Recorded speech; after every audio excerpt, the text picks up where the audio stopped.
Kenneth Eugene Smith. Alabama carries out first U.S. nitrogen gas execution. Alabama has executed convicted murderer Kenneth Eugene Smith with nitrogen gas, the first time the method of capital punishment has been used in the U.S.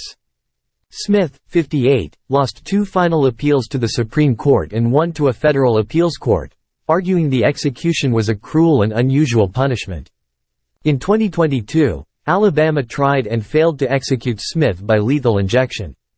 He was convicted in 1989 of murdering a preacher's wife, Elizabeth Sennett, in a killing for hire.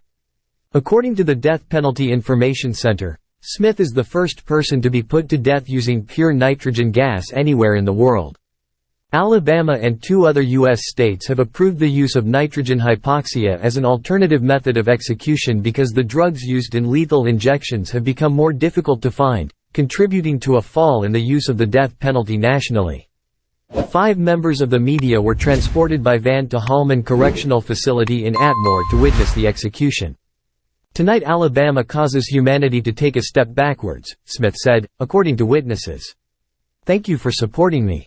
Love all of you." After the gas began to flow into his mask, the inmate is said to have smiled, nodded toward his family and signed, "I love you." Witnesses observed 2 to 4 minutes of writhing and about 5 minutes of heavy breathing before he was pronounced dead at 20 to 25 local time, 2:35 Greenwich Mean Time. Breathing nitrogen without oxygen causes cells in the body to break down and leads to death. Alabama Governor Kay Ivey, who did not respond to a request to attend the execution, confirmed Smith's death in a statement. "After more than 30 years and attempt after attempt to game the system, Mr. Smith has answered for his horrendous crimes," she said. "I pray that Elizabeth Sennett's family can receive closure after all these years dealing with that great loss." Attorney General Steve Marshall said it had proved to be an effective and humane method of execution, refuting the dire predictions of activists and the media. "Justice has been served," his statement added. Alabama Corrections Commissioner John Hamm said Smith's shaking on the gurney appeared to be involuntary movements. "That was all expected and was in the side effects that we've seen or researched on nitrogen hypoxia," Mr. Hamm said. "Nothing was out of the ordinary from what we were expecting."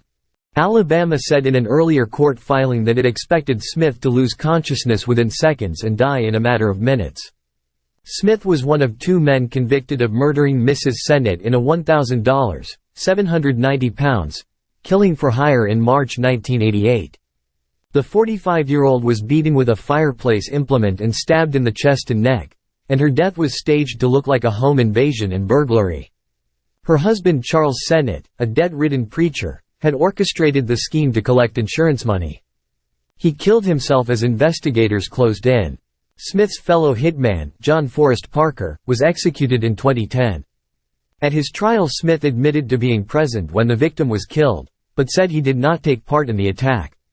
The victim's son, Charles Sennett Jr., said in a media interview that he had little sympathy for Smith. He told WAAY-TV, "And some of these people out there say, well, he doesn't need to suffer like that. Well, he didn't ask Mama how to suffer. They just did it. They stabbed her, multiple times." In a statement, Smith's legal team said it was deeply saddened by his execution, noting that the jury in his case had voted to spare his life but a judge overrode that decision. "Nothing can undo the tragic consequences of the actions for which he was convicted, including the pain of the Sennett family and friends," the attorneys said. Kenny's life, however, should be considered in its full context. Earlier on Thursday, the Alabama Department of Corrections shared details from the inmate's final 48 hours. Smith was visited by members of his family, 2 friends, his spiritual advisor and his attorney. He had a breakfast of 2 biscuits, eggs, grape jelly, apple sauce and orange juice.